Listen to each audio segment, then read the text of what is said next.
Welcome back to Maracuya. My name's Kristen Ford. I'm a musician, actor, and a writer here to help you with all of your woo-woo musings of how the world works and how we can live more joyful lives and manifest our desires. Doesn't that sound nice?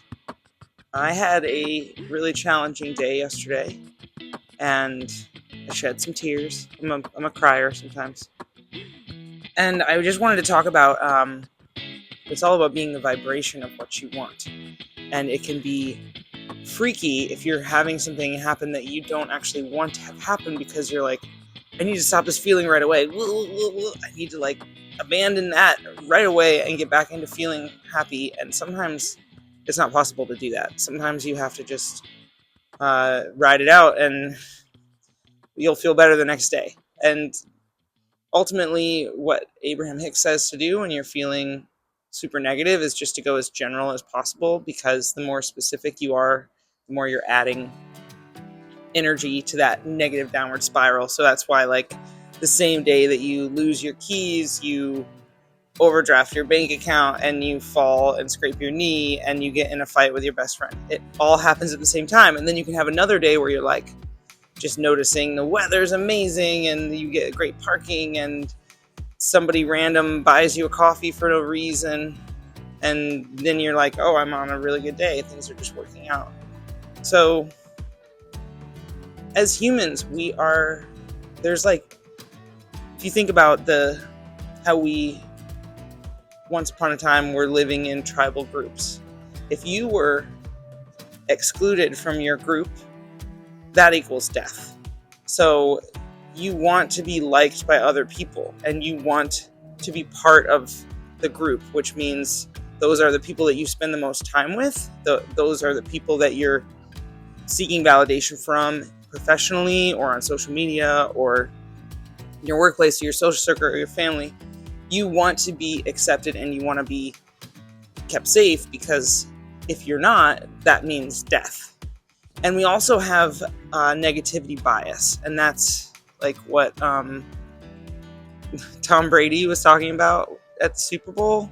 Was like, he's won 7 Super Bowls, but it was the 3 that he lost that he thought about the most. And I've definitely been guilty of that, where if somebody says one little critical thing, that's what I'm fixated on, way more than the 10 nice things that they thought were good. So so we have this negativity bias. We have a fear of getting voted off the island or thrown out of the cave or whatever. And then we also have this comfort zone where your ego and your part of your mind that wants to control everything doesn't want anything to change. Change is the enemy of the comfort zone. But what we find is that when we leave our comfort zone, which somebody told me once, it takes a lot of fuel to get to the moon, or you gotta leave a lot of baggage behind if you're gonna keep going up, or new level, new devil. You can't get a whole bunch of followers on social media without getting a few more comments that are not always kind. You're gonna get more haters the more attention you get, and that's just new level, new devil. It's gonna happen as you do something that's scary. You can feel this resistance and this fear, and there's also a time delay when it comes to things manifesting. So your beliefs that you held last week are affecting your week this week. If there was instant manifestation, then every time you were worried about something terrible would happen. Or you'd be like, oh my God, I have 150 cars in the driveway and I can't keep up. It's too much. Or I showed interest in this person and now they're all over me. It's just too much. So yeah, we can't have instant manifestation. There is a time delay. Sometimes when it feels the most frustrating, that is just fear or resistance showing up and sort of testing our resolve to stay really positive and to stay in a state of, okay, I know I can do this and I'm going to follow what I want to create in my life. And you can do this through meditation. You can do this through reading something uplifting. You can do this through journaling, through visualizing, through listening to uplifting lectures. I've I'm like addicted to listening to Neville Goddard lectures. They make me feel inspired, and also I think maybe because he uses so many Bible references, it's like I went to church growing up, and so it gives it like grounds this sort of woo woo law of attraction stuff in these Bible lessons that I was taught to at like such an early age. So, and it also is kind of empowering to be like, don't worry about all that hateful and restrictive stuff in the Bible. Like, just look at it as a playbook to use your imagination and create whatever you want, which is pretty sweet. So when you are feeling fear and negativity, it may just be that you're leaving your comfort zone, and it may just be that little bit of you've got to show that you actually have changed. It's like if the universe is bringing gifts to your door and it's not going to drop the package off at your door, like you have to answer the door. It's almost like there's that delay, and there's some trials and there's some setbacks along the way, so that finally when the package does come to the door, only the resolute are the ones who are going to receive it. Only the ones who like they stay there. They say, I'm not going to give up. It doesn't matter. It's like that sometimes, where if you want a job and you just show up at the place 5 times that week, you just keep showing up. Eventually, they're just going to give you the job to get you to stop showing up and being annoying. It's like, geez, just leave us alone because you stayed dedicated in it. Or it's happened to me many times that it feels like just when I'm the most upset about something and I'm like, nothing's happening, everything's messed up, that then like the day after I'll get a call about an opportunity, or an email will come through that something even better than I could have imagined has shown up. And Abraham talks about how contrast serves you, where if you don't know what you don't want, then you don't know what you do want.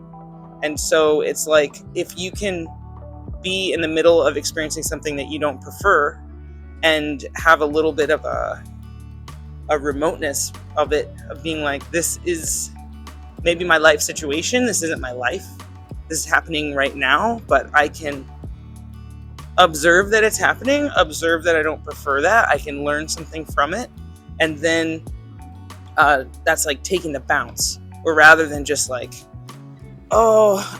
somebody broke up with me, like everything's terrible, just spiraling, but to be like, okay, this is not what I prefer, but this must be clearing the way for something better to come. And without going through this process, something better won't happen. Quick example, I dated someone and I had like 2 family emergencies happen that day, where really upsetting news came in from something that happened to my dad and something that happened to my cousin in the same day. And I reached out to her and I was like, this is really, really terrible, and I'm really not okay, and I'm super upset. And she didn't even call me or say, oh my gosh, can I come over and we could like watch a movie, or what do you need? Can I pick up takeout or whatever? She just texted. I think maybe it made her feel uncomfortable, the level of needs that I had in that moment. And so at the time I was like, this is terrible. Not only is my world falling apart, but the person that I'm with is not even supportive of me. However, everybody wound up being okay. Eventually I broke up with her, and then if I hadn't broken up with her and decided to be single for a year, then I wouldn't have met my wife, the love of my life. So in a way, this bad thing that happened when I was having such a shitty day, a no good, terrible day, actually led to something really good happening. I also think that sometimes it's just fear of the unknown is really scary. And to go somewhere that you've never gone, and to do something you never do, and to experience a life you've never experienced, maybe experience a life that no one in your social circle even experiences, you have to be uncomfortable sometimes, and it's going to be really scary. And then you get to the point where it's like, okay, that was really scary, but I did it. And now what's next? And I think it's just part of the ride sometimes that it be a bit bumpy. And I listened to a podcast today, the Daily from the New York Times, and it was just talking about how the government is like laying off so many government employees who really love their jobs and were good at their jobs, and a bunch of people that seem like wonderful people are just getting fired in these humiliating and very callous ways. And I have genuine fear for our country and for the environment and trans folks and veterans, and gosh, it goes on and on. But I can't go down that road of being super worried about something that I can't control. If anything, this makes me pissed off, and it makes me want to be successful enough that I have enough money that I could actually influence an election to go the way that I wanted it to go. Enough money that I could say, okay, if there's lapse in programs for someone that's at risk, I can like put in what they're missing. Or, oh my gosh, everyone's depressed, everyone's anxious, everyone's falling apart. How about if I can get to the point where I'm really solid and I'm really inspired, and now I can make some entertainment for those people, so they have a song, or they have a story, or they can turn on the TV and veg out, and I'm not a terrible actor. That means that I can't be worried about government layoffs. I have to be practicing my lines so that I can crush it at class. And that's also where like habits are really important. Anyway, I think the fear and the resistance shows up sometimes, and it is just a sign that you're getting that much closer. And also all of this stuff that's going on right now with our like terrible Cheeto in chief, and I believe that something good is going to somehow wrap back around from this.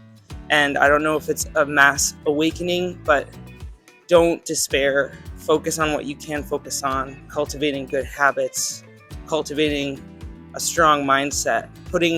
If you're going to spend an hour listening to the news, then spend an hour listening to an inspiring teacher, or reading poetry, or putting on a comedy that's just going to make you laugh. Like, try to balance it.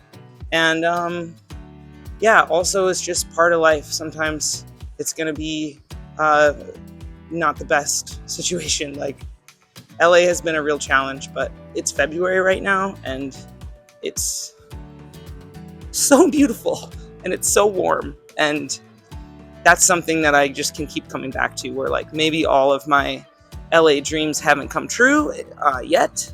I'm still working on them unfolding, but this t-shirt weather in February, that is something that I dreamed of.